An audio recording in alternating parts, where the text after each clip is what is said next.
Boa noite, seja muito bem-vindo ao meu canal e aqui está o primeiro Noite Europeia, para falar, claro, de Champions League. Eu vou primeiro dar uma passada nos jogos que eu assisti, de fato, na íntegra, e depois os que eu vi são melhores momentos, estatísticas e comentários. Enfim, espero que você goste, deixe seu like porque me ajuda demais e no final do vídeo comenta o que você achou dessa rodada de Champions até aqui. Vamos começar falando de Bayer Leverkusen 1 e Inter 0. Até porque esse jogo acabou de acabar e o Leverkusen conseguiu uma vitória épica nos últimos segundos da partida, com um gol de Mukiele. E, claro, foi um gol oriundo de muita sorte. Mas a sorte vem de encontro àqueles que estão bem preparados. E o time do Xabi Alonso conseguiu dominar a Inter de Milão, o jogo inteiro praticamente. Foi melhor e criou muito mais oportunidades. Em termos de ações, o primeiro tempo ainda foi um pouco mais equilibrado, com o Leverkusen tomando a frente, é claro. Mas a Inter chegou a conseguir brigar, porque ela teve uma grande chance. E o Leverkusen chegou a ter 7 finalizações no primeiro tempo, com aproximadamente 60% de posse de bola, dominando e criando as suas jogadas 90% no campo da Inter de Milão. Até certo ponto, isso é mérito do Xabi Alonso e do seu time, de conseguir pressionar a Inter e mantê-la no seu campo. Mas, em contrapartida, também é um pouco do que a Inter queria, já que o Inzaghi gosta da filosofia contista de atrair para acelerar. Então, é meio que um jogo ideal para os dois, e por isso foi um pouco mais equilibrado no primeiro tempo. O Xabi Alonso conseguiu fazer com que o Leverkusen tivesse quebras de marcação na Inter muito rápidas, então uma recuperação-pressão funcionava muito bem, e dessa forma a Inter não conseguia ter essa bola para lançar e construir. Como, até certo ponto, a estratégia da Inter de Milão era permitir que o Leverkusen chegasse muito próximo da sua área e, assim, conseguindo criar oportunidades, obviamente, isso fez um jogo muito interessante por conta desse duelo. A Inter se defendia muito bem e deu pouquíssimas chances para o Leverkusen, o que ocasionou numa enxurrada de chutes da entrada da área, principalmente do lado esquerdo da meia-lua, considerando que Wirtz, Grimaldo e Xhaka caíam por ali. Inclusive, destacar a partida desses três, que conseguiram fazer com que toda a criação do Leverkusen, ainda mesmo que contra uma defesa muito bem postada, tivesse perigo. E esse perigo foi eminente no jogo inteiro. Esses três foram os grandes criadores de jogadas.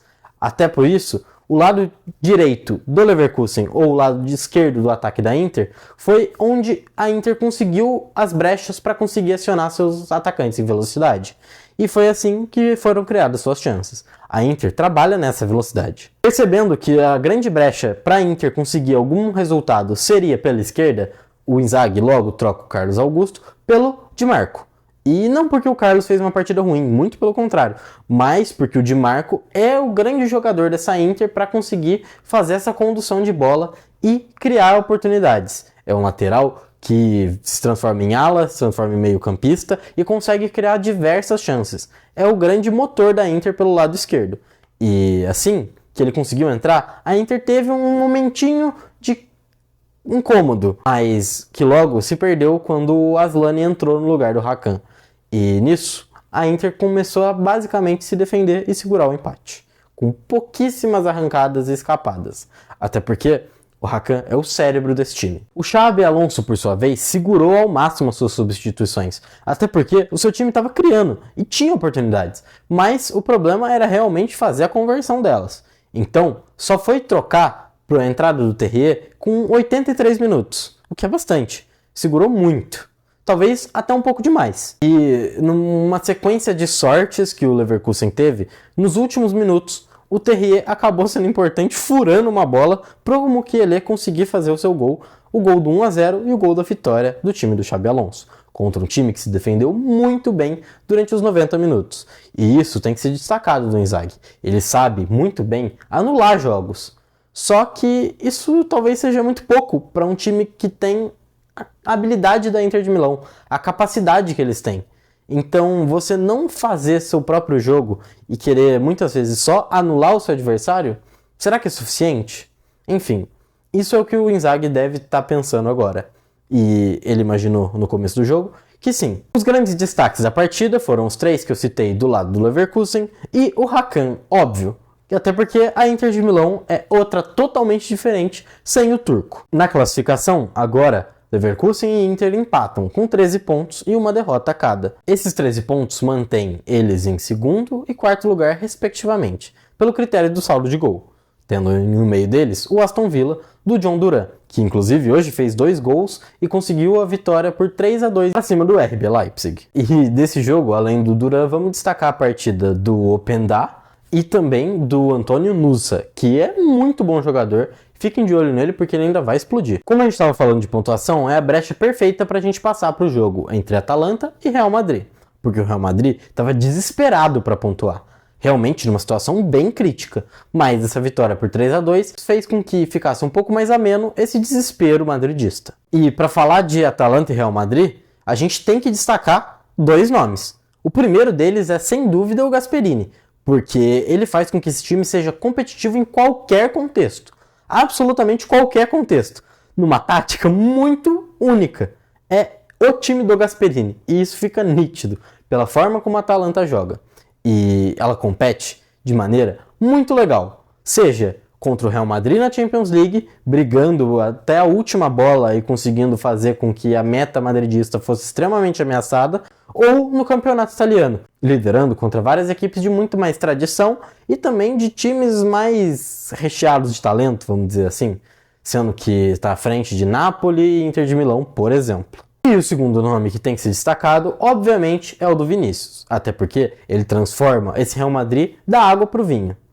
Tá, talvez o Real Madrid não vire um vinho com o Vinícius, mas pelo menos da água para o suco de uva faz sentido. E só não é vinho porque é um time que marca muito mal e realmente, taticamente, é retrógrado. Mas isso é culpa do Ancelotti e não do Vini, que novamente decidiu outro jogo para o Real Madrid, com um gol e uma bela assistência para o Bellingham, no 2-1 e 3-1, respectivamente. O Mbappé também marcou nesse jogo, no gol do 1-0 com a assistência do Brahim Dias. E é o primeiro jogo de Champions que Vinícius e Mbappé marcam, o que é uma marca bem relevante para o Real Madrid para fazer esses dois funcionarem. Só que, infelizmente, o Mbappé saiu lesionado dessa partida, e ainda não sei a gravidade dessa lesão. O primeiro tempo foi 50-50 em muita coisa, inclusive na posse de bola e nas grandes chances de cada uma das equipes. 1-1 ficou muito justo, pelo que foi essa construção inicial do jogo. A Atalanta consegue a bola e consegue atacar o Real Madrid, consegue ferir os galácticos, o que em outra época poderia ser muito difícil. Mas com esse Real Madrid despedaçando, que o Ancelotti ainda não conseguiu achar uma forma de corrigir, é bem comum que isso aconteça, mas a Atalanta fez isso como ninguém até agora. Tá, o Barcelona fez melhor que eles, mas a Atalanta fez muito bem. Após esse primeiro tempo equilibrado em absolutamente tudo, seja posse de bola, finalização, grandes chances, etc., no segundo tempo foi da Atalanta, por mais incrível que isso possa parecer, com o resultado do Real Madrid nessa segunda etapa. Foi um bombardeio em Bérgamo do time nerazzurri, e isso se tornou muito comum. A Atalanta é competitiva, vou repetir, é um time que briga com qualquer time. Pode ser que seja inferior aos melhores times da Europa, mas é competitiva, e isso não pode negar. Por isso que eu estou repetindo tantas vezes essa mesma palavra. Com mais de 60% de posse contra o Real e 12 finalizações, o Courtois foi muito exigido para que esse resultado se mantesse 3 pontos para o Real Madrid, porque a Atalanta merecia até a vitória, na minha opinião. O Real Madrid solta um suspiro de alívio, porque esses 9 pontos recém-conquistados fazem com que o Real consiga, basicamente, de forma definitiva, garantir sua classificação para os 16 avos de final. Até porque ficar entre os 8 para pular essa primeira fase de mata-mata parece bem distante no momento. Coisa que não está tão distante para a própria Atalanta. O grande medo do Real mesmo era ficar de fora do mata-mata, o que seria uma tragédia. Mas o jogo de hoje não seria o motivo da tragédia, porque a Atalanta é boa. Só que esses tropeços recentes do Real são absurdos e fizeram com que o time estivesse nessa situação. Classificar entre os 8 para a Atalanta não está tão distante assim. E, obviamente, é o objetivo do time, pular uma fase de mata-mata. Até porque o elenco não é tão grande assim. E os seus grandes nomes têm que ser muito bem rodados e administrados para que consigam desempenhar em alto nível. como foi o caso do Retegue, que não começou entre os titulares no jogo de hoje. E quem começou foram Ademola Lookman e Charles de Ketelaere. E os dois vêm fazendo ótimas temporadas. Na verdade, os três. Então, isso é ótimo para o Gasperini. Agora vamos voltar um pouco no tempo para falar do jogo do Liverpool, que eu também assisti na íntegra. E, bem, o que a gente pode falar? Esse time do Arne Slot consegue ganhar mesmo com 2 marchas abaixo do que deveria estar para poder jogar um jogo de Champions. E o Girona, embora seja saco de pancadas até aqui nessa Champions, conseguiu competir e não foi suficiente. No primeiro tempo, o Liverpool vacilou bastante e entrou nitidamente numa marcha muito mais lenta do que deveria. Mas, ainda assim, o Girona não teve tanto perigo assim.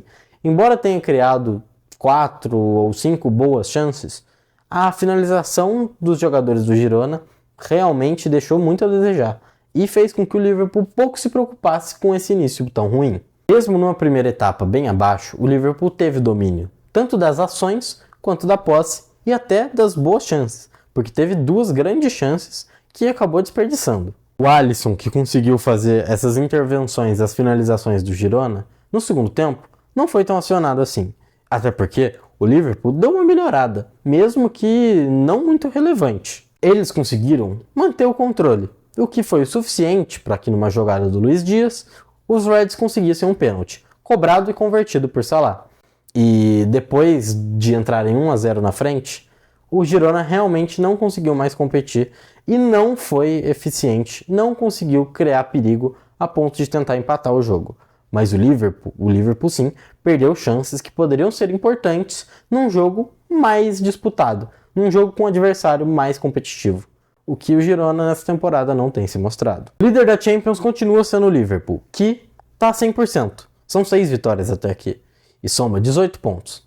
Basicamente já está classificado entre os 8. E essa classificação precoce, ou seja, pulando uma fase de mata-mata, pode ser muito importante para os Reds conseguirem manter a liderança na Premier League, porque agora vem um calendário lotado de jogos nacionais. E vários desses jogos são bem difíceis, então poder poupar jogadores na Liga dos Campeões, sendo que já estão classificados e com provavelmente a melhor campanha, é um grande alívio. E alívio esse que o Liverpool conquistou muito merecidamente, faltando ainda 2 rodadas. Agora eu quero falar um pouco dos outros jogos. Além do Aston Villa e RB Leipzig, que eu acabei já até falando sem querer. Mas, inclusive, vitória importantíssima do Villa. Enfim, vamos falar de Shakhtar 1, Bayern 5. E a falta do Harry Kane pareceu não fazer falta, porque o Bayern consegue criar contra o time do Shakhtar. Eu sei, o time do Shakhtar é bem fraco, e ele não joga em casa. Mas essa força ofensiva do Bayern, mesmo sem um centroavante de ofício em campo, é bem importante. Eles têm opções. E ter opções é sempre bom. Vale um destaque para as partidas de Musiala e principalmente de Olise, que com esse desfalque do Harry Kane tem assumido o protagonismo desse time, fazendo gols e dando assistências, coisa que o craque inglês fazia e entregava muito para o time bávaro. Pelo que as estatísticas dizem, o Bayern de Munique teve uma boa taxa de conversão e converteu suas principais chances de gol. Isso é sempre bom. Você não perder chances, como o Liverpool perdeu hoje, por exemplo, é muito importante num jogo que realmente tá valendo. Porque esse jogo de hoje foi muito simples pro Bayern, de verdade. É um nível bem abaixo dos times de pior escalão que ele enfrenta na Bundesliga. O Sporting, sem o Rubem Amorim agora, começa a sofrer um pouco. São 3 jogos em que o Gyökeres não marca gol e 3 jogos em que os placares elásticos sumiram. Hoje, inclusive, perdeu para o Bruges na Bélgica. E é muito relevante ressaltar essa importância do técnico num esquema que já estava ajeitado, mas que sem seu comandante começa a ruir. O muito conhecido e principal jogador do Bruges nos últimos anos, Van Aken, tem sido novamente decisivo e foi bem importante hoje com uma assistência. O PSG ganhou de forma bem positiva do RB Salzburg na Áustria, o que é importante ressaltar, e o Achraf Hakimi fez outra partidaça, sendo que, para mim, ele é o melhor jogador do time nesse ano. Nesse ano não, nessa temporada, mas também no ano. E esses 3 pontos são importantíssimos também para o PSG, para ele poder se descomplicar na Champions e tentar essa vaga nos 16 avos de final, porque os 8 primeiros são inalcançáveis. E para falar agora só de resultados, tivemos um Brest 1, PSV 0 e um 0-0 entre o Dinamo Zagreb e também o Celtic. Enfim, esse foi o vídeo de hoje sobre a Champions. Me diz aí se você gostou desse novo formato. Deixe seu like, compartilhe o meu vídeo e comenta qualquer coisa porque me ajuda demais. Se você gostou, então dá essa moral. E até um próximo vídeo. Falou!